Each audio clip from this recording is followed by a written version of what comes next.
Please welcome with me, Madam Ibironke Henrietta John. Hello, Ronke. Welcome, welcome, welcome, welcome.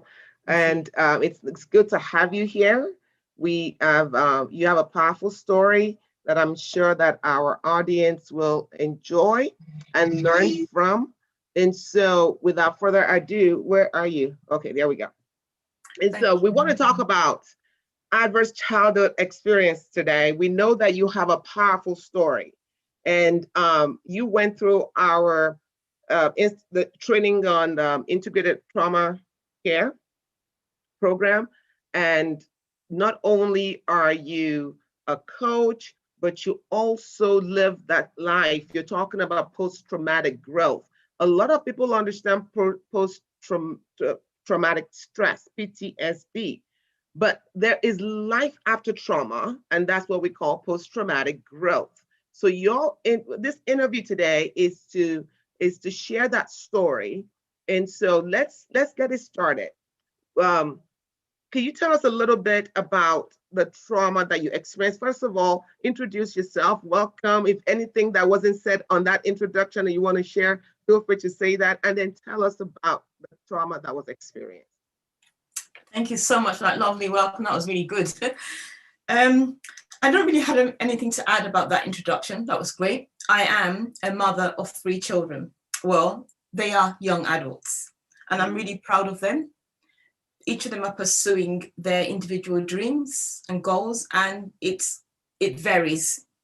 So I'm really happy about that. And yes, I love helping and serving people because of what I have experienced and what I have gone through in life. So thank you for having me on today. All right, you're welcome. So tell us a little bit about adverse childhood experience. Let me just explain to the audience what it means and what we want to talk about here. So when we talk about trauma, we're talking about an experience, an event that has come to challenge you in life. It is overwhelming, you're unprepared for it, and it disrupts your core.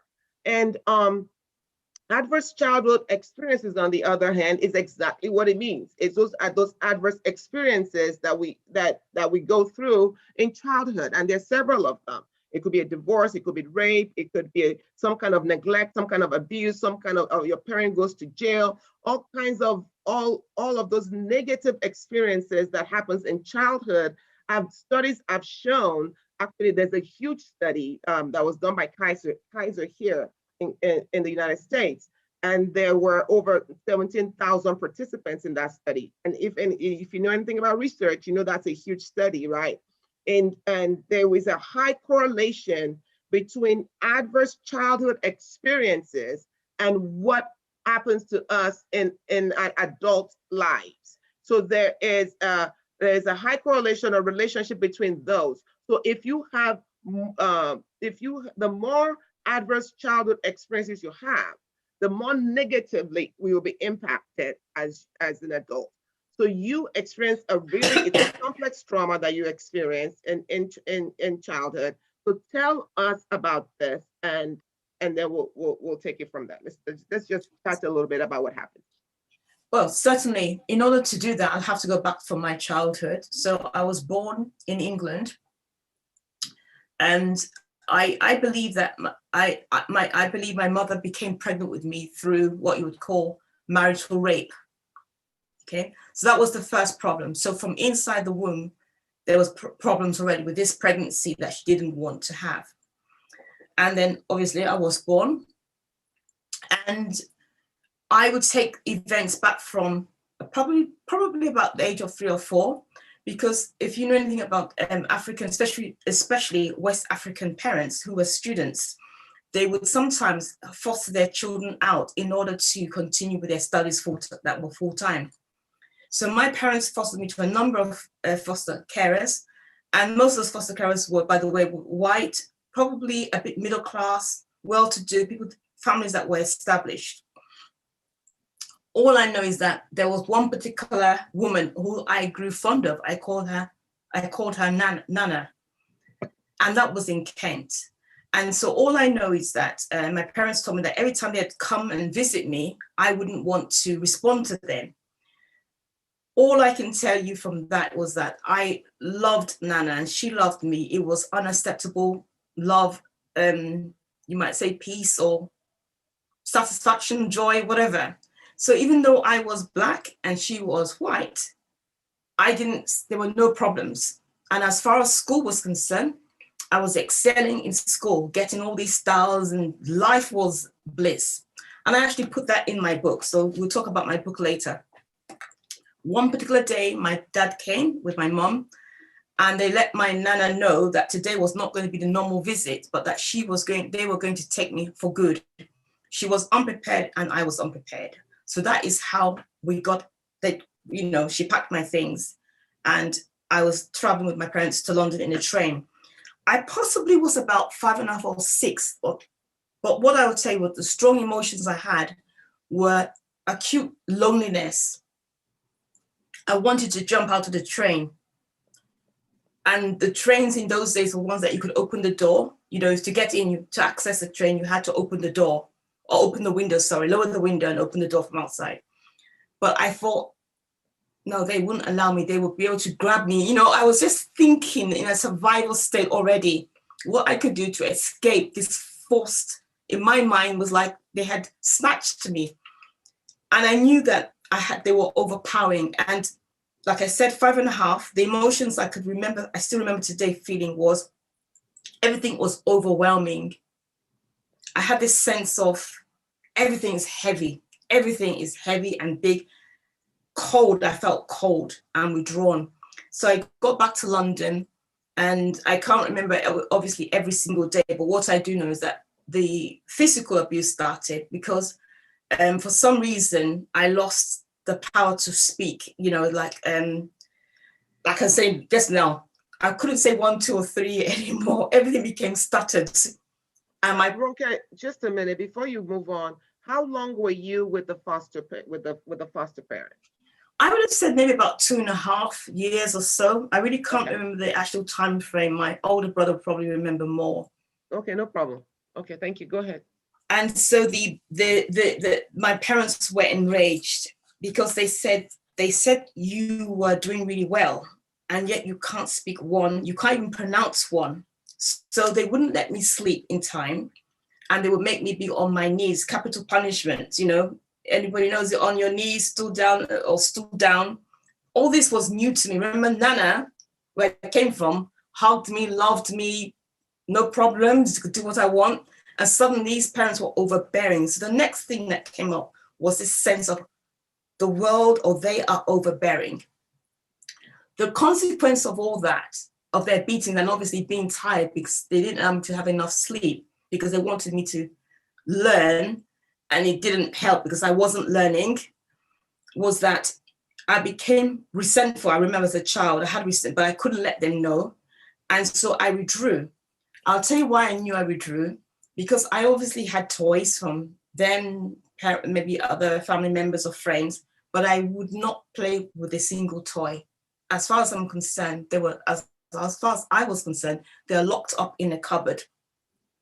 And then because they were beating me and I didn't feel that love from them, and I was seeking love, I developed a habit that you don't normally develop when you're about 6.5 or 7. And that was sucking my tongue and kissing fabrics, anything. It was, even today, I still have a bit of that problem if I'm very upset. So it was just things that were not even there that started to come. And when I would suck my tongue, it would numb the pain. It would take away the fear. It was comfort. So going back down the line, then not long after that, as in my book, and not to go into the actual, the graphics of the story, my father, who used to beat me and had so much control in the house with shouting and rages, he began sexually molesting me. And when it first started, I didn't understand. I thought maybe it was love, to be honest with you. I felt maybe this is comforting. I didn't really understand. And eventually I realized that this was something that he didn't want other people to know. And became something that was very destructive to me. But then he had the ability to control the home. And like I've already explained to you, I guess my mother had really rejected me from the womb. The reason why I say that, because I had no relationship with my mother. And so there was no protection. If anything, I believed, and it is felt by one or two other people, that she knew, but she didn't have that emotional attachment with me, neither did I have that with her. So basically, I became like this sexual slave for her. And that went on into my adulthood with beatings, violence, and rape from my father.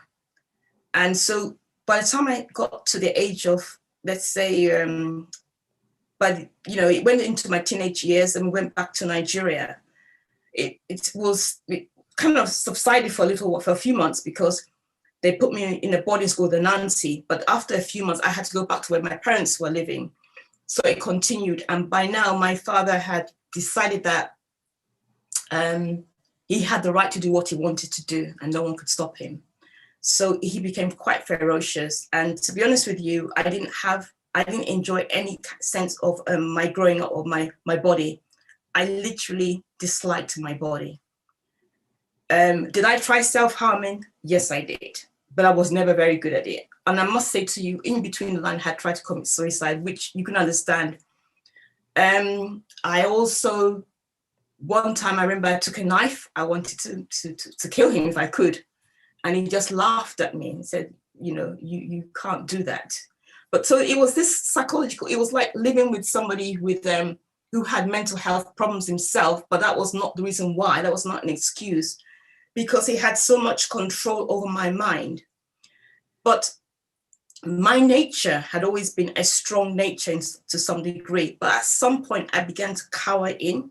And that's where those times of trying to commit suicide, depression, which I didn't really understand what was happening, came into it. So there was this dynamic going on, it was undercurrent. But because my father wasn't only violent to me, he was violent to my two brothers as well, I would defend them. And I used to use a lot of psychology I used to mediate between them. So I would say to him, oh, Dad, because of this and that, please don't do this. And one day I remember that's how I dispelled his angry outbursts. It made me become somehow a bit timid, but there was always that lion roaring in me that would never stop, for justice, for things that are wrong. But at the same time, I had this person who was physically more powerful, and also his authority was, my dad had a very forceful nature. There were very few people who could stand up to him. In fact, I didn't see one person stand up to him. No uncle, no auntie, nobody. And he knew it. He had this charisma about him, but he was also very intellectual. So when you combine that together, I kind of felt caught up between that. So it was in that line that I can tell you that I grew up with that. I grew up with them being a bit spiritual, but not being that spiritual, if you understand. So for my parents, they used to go to attend Church of England. And I remember that when we come back from church, when they would go maybe twice or three times in a year. I remember sometimes when we would come back from church, they would always kneel down with them. And they would say something like, oh God, forgive us our sins and our trespasses. And I'd be thinking, oh God, talk to them, talk to my dad. And then the next thing would be, and help us to know how to cherish these children, to bring them up to a way to know you. And I'd be thinking, God, can't you hear what they're saying? Help them to know, help my dad to know that what he's doing to me is bad. Then help him to know that he needs to stop. And so I'll get a glimpse and rays of hope from my own spiritual thirst. But it was always matched. Immediately we got up, it was back to normal. The beatings, the shoutings, the screamings, the rages. And when no one was around, or when my mom chose to leave me with him, it would be the sexual abuse. This cycle went on and on. But like I've said to you, I'd always had this mind of querying, asking questions. So there was some in-roots in which I would ask my dad, why are you doing this to me? Why? And he would say, oh, it's because of this. We'll give an excuse. He'll say, he'll say, I can't help myself. And so it was giving me a lot of thwarted thoughts. And another thing that affected me was obviously he was very sexualized in his behavior, and he tried to make me like a sexualized person by his comments, his words, things that I wouldn't even repeat on this forum, things he talks about. You shouldn't be saying that to a young person. And so you can imagine what that was doing to me. It was giving me a wrong image of who I was and about men, himself as well. And so that went on, and I thought there was no road out until I went to university. And if you know anything about Nigeria in those days, it might have been different. It might be different now. You really didn't have much rights until you were probably qualified and you've moved out of the family home, at least with my parents. So as much as I don't like to tell people this continued up to about the age of 22. When I was about 18, or 17, I asked him, when are you going to stop this? And, you know, I had run away from the house once. He came and got me and all that. He said, when you're 21, I'll stop, because then you'll be ready for marriage. It didn't. I got into university, and it was that year that it stopped, because somebody picked up that there was something wrong. And he was like the chaplain for the university. And he would ask me, he would tap me. I remember he would tap me. He said, what are you hiding? And I would say, nothing. The reason why I said nothing was because the times I had cried out for help, no one had helped me. So for me, I began to get to that thinking that I don't know how I'm going to get out of this, but going to university should help me. But because my dad became so ferocious with me, might be the best word, if you can understand what I mean. One particular day, when it was an onslaught of beating and everything else through me, you know what I mean? And he accused me it was like he made, like what happens in domestic violence. The partner accuses the spouse, you've been cheating on me. So he accused me. Again, that was not his right. And so that gave him an excuse to say, you have been denying me my own, what I want from you freely. You're frigid and you're this, and you've been you forgot a boyfriend or something. I know. Obviously, all that was a lie. So that was his excuse for trying to make me conform and help his own conscience, his own guilty conscience. So that day, I went back to university. I saw that, but I looked for that man and I went to him. I said, this is what's happening. I don't have anything to lose. If I go back into that environment, I see myself as like a dead person, or something will happen. So I have to let you know. And obviously that was the open door for me. And it came to an end that very day, but he still tried another day because there was no safeguarding. And that's an area that I am passionate about, safeguarding our children. Anybody from the Black and ethnic minority groups, it's one thing for something to come to an end, but it's another thing to help that person to recover and keep that person safe, not just physically safe, but safe within their mind. So I did not feel safe with him. I knew I wasn't, but it had come to an end whereby he felt that he could have the right to grab me and hold me and do what he wanted. But mentally, that was another journey itself. So physically it stopped when I was about 22, but then it became this journey of recovery. And for me, recovery wasn't easy. If I'm to be honest with you, I'm not sitting here as a victim, as you can tell, but I will be honest with you to say that up to today, there's some excesses that I think are still going. Why? It affected my intimacy. I have 2 male young sons. And I remember one of them, whenever he will hug me, but so they get to a stage whereby I think they're growing into manhood, he said, Mom, why are you not hugging me closely? Come on, give me a hug. He wouldn't know what was going through my brain. So to say that it didn't affect me in other ways, it did.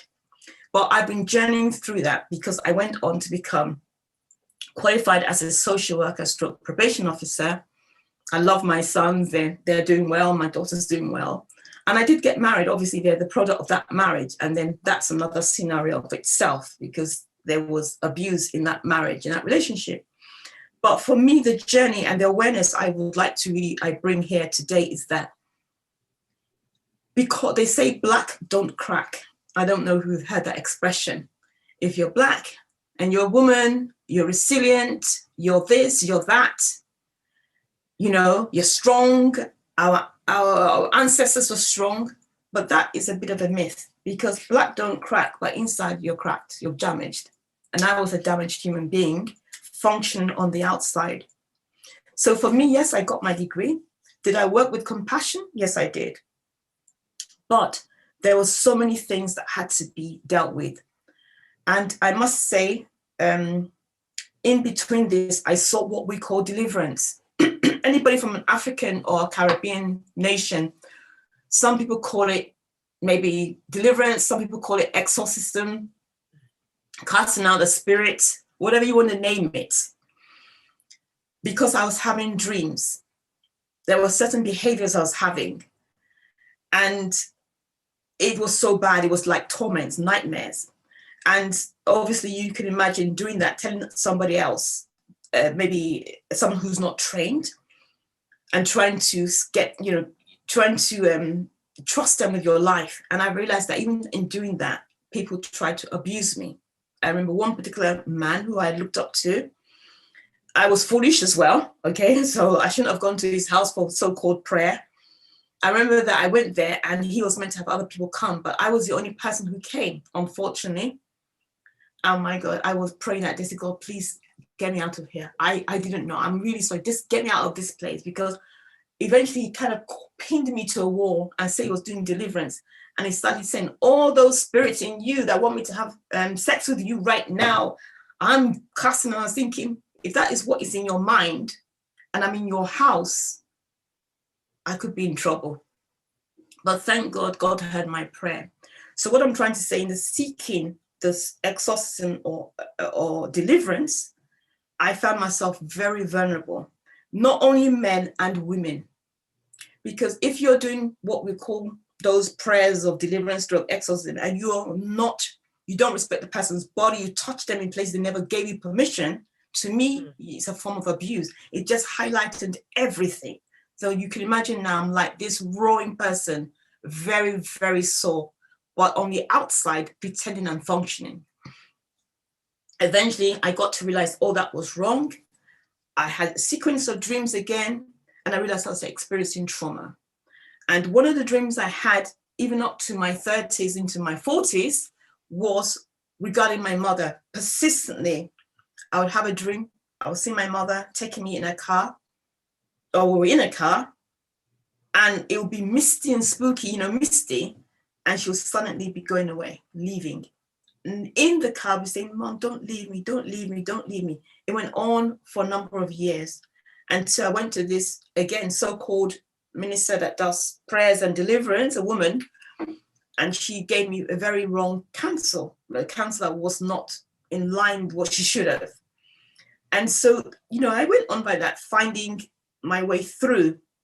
And I will then tell you that I do believe in the Almighty God, because it is in faith that I found my salvation.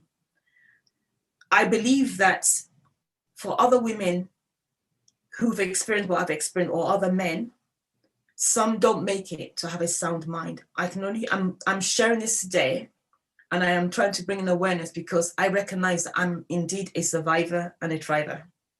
Not everybody has a sound mind. I do.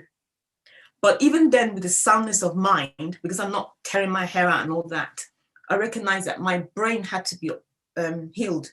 But I didn't understand that. I thought as long as you've walked through the path of what we called forgiveness, you've done your prayers of confession, you know what self-love is, you're fine. So it's been like an onion being removed, layers have been removed. And for me, the layers have been self-awareness, loving myself, putting boundaries there, loving my children, knowing what real love is, not selfish love, respect, understanding my own identity, my own uniqueness as well, and accepting that uniqueness. Emotional healing from trauma, understand what trauma is, being able to connect with other people's trauma. So because what happened was that because I went into a job, well, my careers have always been care focused. So you can imagine working as a probation officer, I worked with very serious offenders, high risk offenders. And some of them had been victims themselves. They had made victims of other people, but they were equally sometimes victims. Mm-hmm. And I found myself carrying their own trauma, mm-hmm. but I didn't understand it. Sometimes there was a connection with them. And so it's been a journey again, being able to differentiate between their trauma, my trauma, or what I was going, and being able to put the barriers up. It's also been a journey in understanding personal stress, because I'm sure Dr. Marine will tell you that if your mind's been affected or your brain's been affected and your soul basically has been affected, at some point in time, you kind of don't, you can go through you break barriers you shouldn't be breaking, or you may not be in touch with your own emotions. Because I was neglected and abandoned, I wasn't in touch with myself. And I remember people used to say, you've got such an energy about you. You can get up at 12 o'clock and drive at whatever time. Yes, it was true. I could do many, many good things at the expense of myself. In fact, at some point in time, at the expense of my own children. Because I was trying to appease people. So when it comes to the ACEs, or trauma, or a situation that you can't control that's happened to you, they say there's 3 responses. There's fight, flight. Is it fight, flight? I can't remember the third one. Yeah, fight, flight, or freeze. Freeze. But I had a 4th one, which we do talk about, appease. Mm. And that piece was that people could get money from me. There were no barriers myself, because I was always seeking to be in their good books, and it affected my jobs at times because I'll take on the work that I couldn't really do. But it also affected the way I didn't understand when I should put the shutters down. So going back to my probation work, I remember sometimes I would deal with horrific cases. And I remember one particular case, it was horrific. And for the first time, I was overwhelmed because I was suffering fatigue. I was now a single mother trying to bring up my 3 children. One of them was doing his GCSEs. And I felt so sorry for him and isolated because there was no one to help to assist me with his school. His school was 2 hours by public transport. And so with all that, being conscious of how he felt impacted me as a mother, that I couldn't come up with any big ideas. So it was some days drop him, then I'll do almost another, maybe 80 miles to work. And then at work, it sometimes involved visiting people in prisons. So basically what I'm saying, I was doing about 100 miles a day. And remember, I have to be the provider, the disciplinarian, the person who listens to your children. And then I was dealing with these cases. And one particular case they gave me mirrored my own situation. And so my manager didn't know anything. And I thought, I'm Black, I'm a Christian, I'm tough, I'm mature. I've gone through these healings anyway. I'm okay. I'm gonna stick this out. But I was already crumbling because I'm also dyslexic. But I looked at the file. I looked at the letter that the victim on this case had written to the perpetrator that I had to interview. He was already in prison, so I had to interview him. And I thought, this letter really touches me. Anyway, so basically I went to see him in prison and we went through his case. And I said, the victim, which happened to be his daughter, I'm not breaking any confidentiality more than that, I said, she's asked me to read this letter to you. So I was reading the letter, and as I went through the letter, I couldn't differentiate between her and me. And I had a meltdown. Her letter was my letter to my dad. So I hammered him on and on with my position of authority, not in a bad way, but at the end, he said he was not feeling well. I thought, good. And I left. It was as I was exiting the prison, a solicitor said to me, You gave it a hard time, didn't you? And I thought, what are you talking about? I was carrying out my work. But when I got to work, I realized that I really couldn't work on that case and that I needed to be able to know which cases I could work on. But suffice to say, I actually resigned. It was local work. I resigned. Told my manager, everything. And I resigned. Normally, I'm someone who doesn't get unwell. If I do, after 3 days, I'm okay. I resigned, started helping my son. For about 3 or 4 weeks, I was unwell with the flu. It wouldn't shift. And normally I'm someone that it just goes, nothing. I don't even need nothing, no medication, nothing, just healthy eating, sleep, and I'm okay. But more than that, I was restless. The only way I can explain it to you is like a baby. When you have a baby and you pat the baby left, right, because you want it to sleep, I couldn't sleep. And so I recognized I had experienced a breakdown. That happened probably, it happened again 2 years later, but now I was more aware. So these are some of the things I'm trying to explain when they say black don't crack or hold your secrets inside, it doesn't harm you. It does. And unless we have a kind of listening therapy and we're able to talk and be empowered, really and truly it does. And it affects the way we relate with other people, because I was always suspicious, not really trusting, or I was appeasing. And even in appeasing, I wasn't trusting.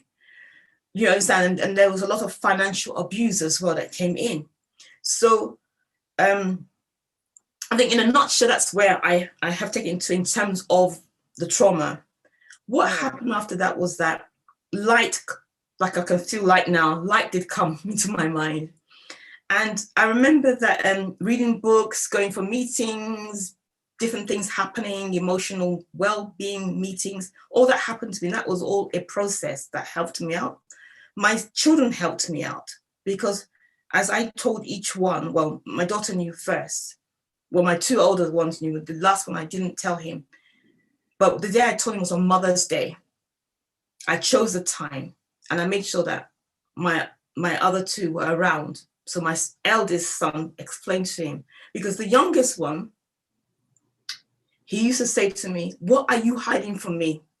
There's something you're hiding. What is it? What is it? So we used to say, oh, you're adopted, that's why. We used to tease him. But he would have this thing that he knew there was something important and it bothered him very badly. So when we told him, he said, I think I understand. I said, Mom, I think I understand you a bit better. Because when I turn on the light or anything, your eyes are open, like it's a horror story. And it was true. The slightest noise I would hear. And he would get annoyed because I would hear, who's that making noise? Who's that? Or if they come in, if I've been sleeping, my eyes would be horribly open, So there were things that they were finding strange that I didn't understand. So it made sense to him. And I began to heal. But in spite of all those processes of healing and helping other people, it helped me. I think when I came onto the JAWS program, and this is where I'm going to tell Dr. Marina, because when I was introduced to the program, to become a trauma-informed coach, to do the training, I remember that I spoke to Dr. Marina. I think we spoke privately, but I said there was some trauma, but I don't think I said everything. And she said, oh, we can do some coaching. We can do this with you on a one-to-one. And if you want to start the training itself, I said, yeah, I'll do the training eventually. But within that time of starting, I had the best way I can describe it is like a woman who's giving birth. When you're about to give birth, you have all this, you're pacing up and down, you're restless. You can feel something in you moving. There was a commotion going on within my soul and I couldn't understand it. At one point I wanted to ring her. I am not doing this thing. She didn't do anything wrong to me. What is the problem? You've gone on many trainings, so you're a professional, but there was just something in me that was getting ready for something that I didn't understand. And at that time, I wasn't sure if I welcomed this thing or whether it's something I should throw away. I went on to it because another friend of mine had gone on the training. And I can tell you by the end of the 6 weeks or after, the best way I can describe it is like my brain was in order. I cannot give you the scientific explanation behind that. I mean, I have been studying about the brain and the mind. And I do know our brains can be a bit deformed if you've gone through complex trauma. But I didn't understand that. But all I can say that my mind fitted in, and I tried to write some things down. I was able to understand my feelings. Before, I couldn't always connect my feelings with a word or terminology. It would be the outer thing, the inner thing, or that was in another compartment. And yet I was this mother and this successful professional. And I was this person praying for people, helping other people. But in my own brain, there was lots of compartments and things that I wouldn't process. So if someone hurt me, I'd only want to go from 1 to 10. I wouldn't want to process because I don't want to experience, didn't want to experience the pain or the exchange of words. So there were so many things that just came. But one of the greatest things I realized was, who am I? What are my values? Do I like blue or don't I like blue? You know, there were just some definite things that that I realized, and my brain felt empowered and new, or energized might be the best word. Yeah, so that is why I'm, I do what I do. And now I have become a coach, and I continue to bring the awareness and to work with women and men who have been traumatized. And it doesn't have to be through sexual abuse. It could be any form of trauma, because I connect with that level of pain. Okay, thank you. Wow, your story is so powerful. We can say that it wasn't just developmental trauma, it was complex trauma. And a lot of developmental traumas are complex because it starts in childhood. And the thing about trauma is, if it's not the word for trauma, the meaning of that word trauma is wound. Okay, it's wound. And what happens is that when you get a wound and it's not treated, you then get re-traumatized, and you get re-traumatized, and your brain keeps thinking that trauma never stops. And so this complex trauma that you have shared with us, I really thank you for sharing, taking the time, and you shared it with such compassion, and you've gone through so much, but you're still helping people. I love what you said about my brain you said something about when you took that class, that program, your brain, it was a kind of reset. Well, what happens, let me just put a word to it. And so when we are traumatized, there's something called the traumatized brain. It literally looks different. The traumatized brain. When you are in a state of trauma, you are at high alert. You don't trust. You can process what keeps your brain at that level of trauma is the fact that when trauma is happening, your cognitive brain is isolated. So you can make meaning of it when it's happening. And so after the fact, if you're still trying to make meaning, it doesn't work because that cognitive brain was not active during the trauma. And so when we try to process trauma just through talk therapy, sometimes doesn't work because trauma is felt in the body. That's why you can see it, you can think it, you can hear a song and it will take you right back to it. You can see something that would jog a memory. It's felt in your body. People lose weight, they gain weight, they start punishing their bodies, they start cutting themselves, anything so that to dull the pain. So all kinds of things, they pick up a habit, they become addicts, a lot of things happen, and all of that is us just trying to numb the pain. So the traumatized brain gives you all kinds of maladaptive behaviors.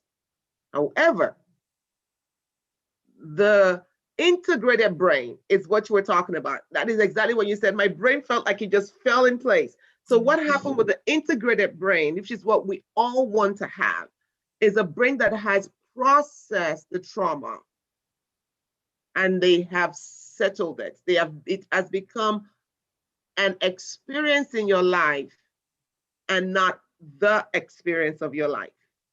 The traumatized brain is focused on the trauma and they plan their lives around the trauma.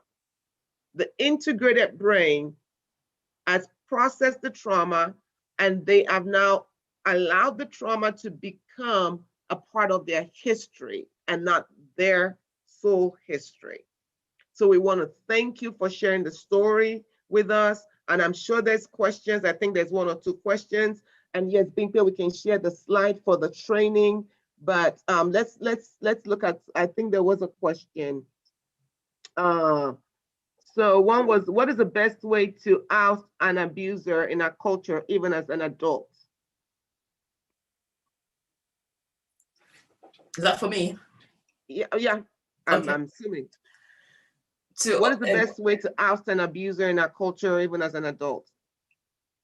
I think one of the ways, first of all, is to put value on yourself, to know that your life is significant. Because if you don't see your life as being significant, you won't have the courage or the boldness to do what you need to do. By the way, I should say in my story, I ran away once, well, twice, really. But the second time when I did run is because I explained to this person, the chaplain, we went to get, he said, go and tell your brother. Then we confronted my dad.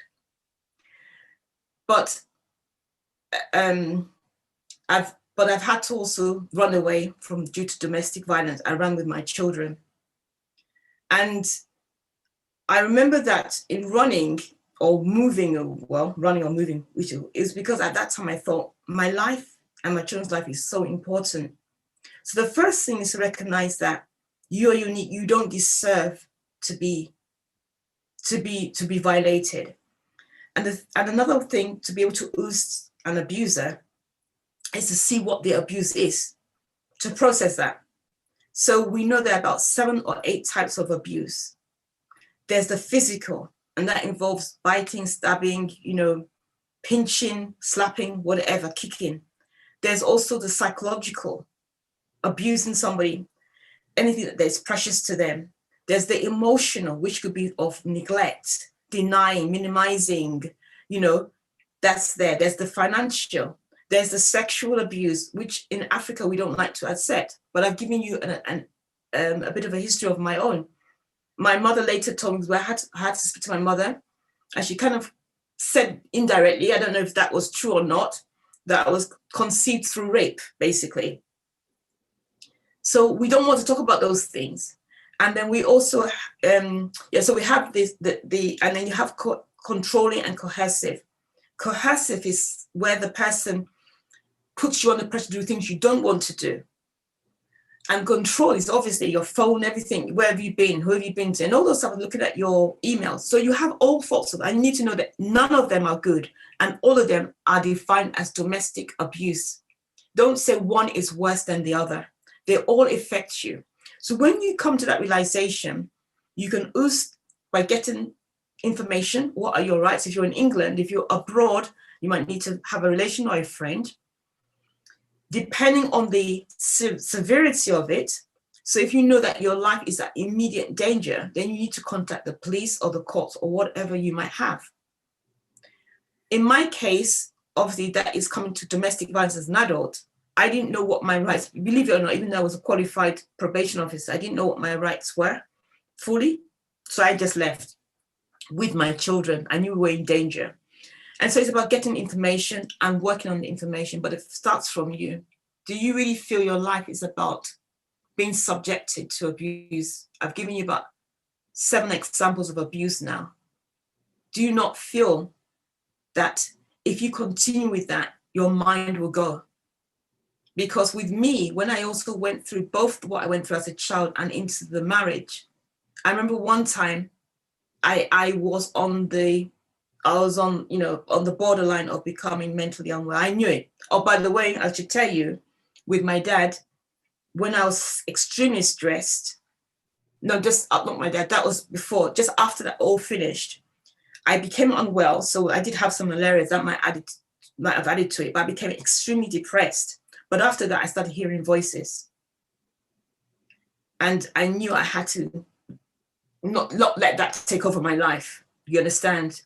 So I'm just trying to say that you need to know the value, and you need to know that your life is significant, and that will give you the strength to say, what do I need to do to get rid of this, to come out of this relationship?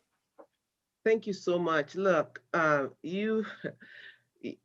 you so much, and thank you for sharing your story. And I really appreciate your growth, because look, your abuse started when you were taken away from the foster parent. Because what happened was, they took you there, left you for 2.5 years, and then literally snatched you away from there. See, that was trauma. And so I don't know if they still do that in the UK. They really need to rethink it, because fostering your children away and then having to go get them back when you're ready and those kind of things, the child doesn't know the difference between, it's a caretaker, it's a primary caretaker. It's love that they're receiving if you have a loving one.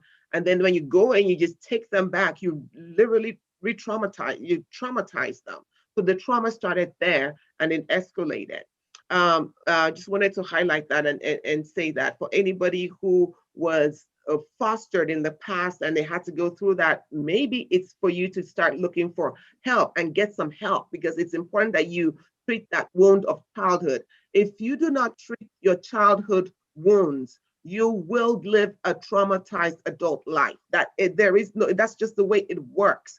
And so make sure that you heal those wounds, and then you'll be the better for it. Concerning the question that you just answered, I think you responded to that very well, extensively. I just want to add that, or not even add, to punctuate that there is help out there.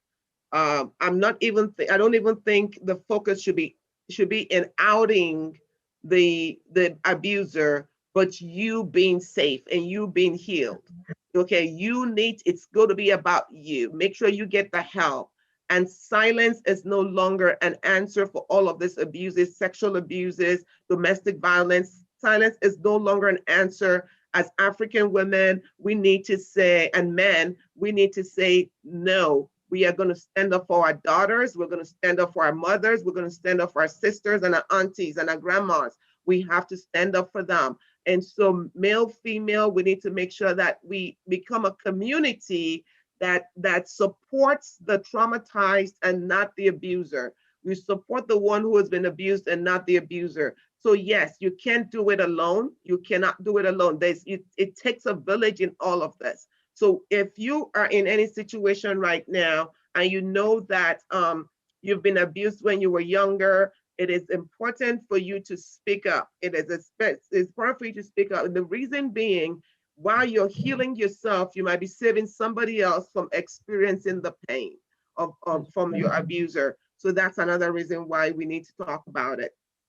Right, that makes sense. Let me see if there's any other question. Okay, so we have just a few minutes left. And for those few minutes, we want to share the slide for the trauma course that Ms. Ronke talked about, Ms. Ronke John talked about. We want to talk about it because we do this so that people can get the help that they need, so that they can begin to live the lives that they need to live. We do have trauma workshops. We have a 3-hour one, and then we have a full program where you actually learn to be an integrated coach.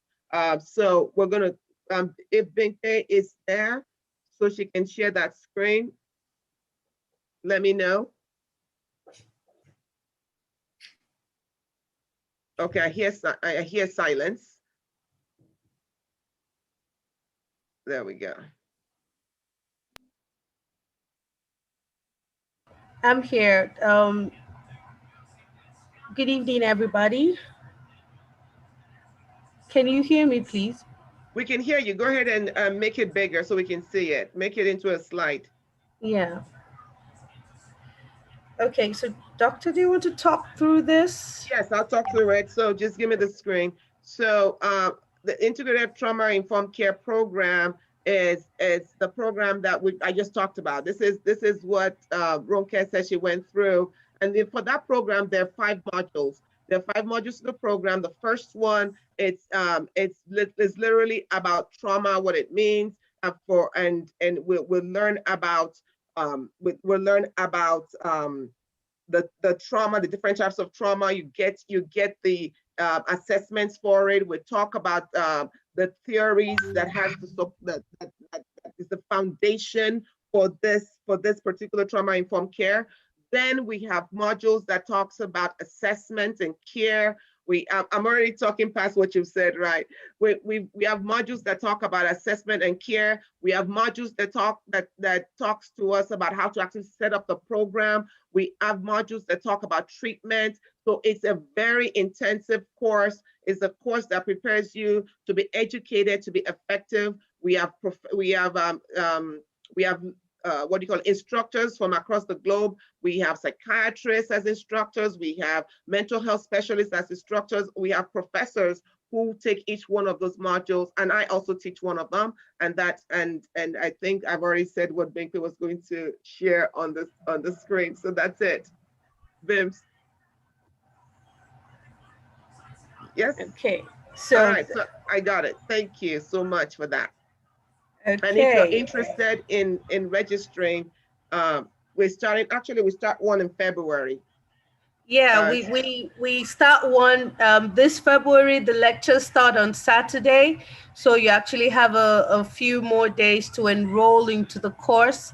If you want to enroll this February, you could also send us an email at admin@jazzeducation.com, and we'll let you know the other dates for the other dates that the classes will be running. We have another cohort coming up soon, but there is a cohort currently running that the lectures start on Saturday, and you still have time to join in on that. Just click get in with the link on the screen, and you will get more information on how you can be a part of that cohort.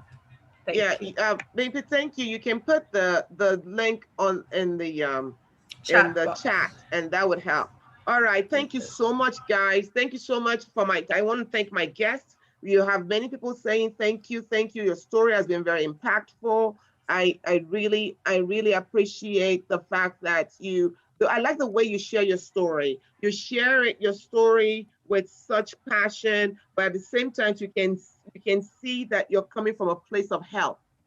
You know, that this is not someone who is bleeding all over the place. This is somebody who is healing, or who has healed most parts of this. And so we want to say thank you, and we will see you another time.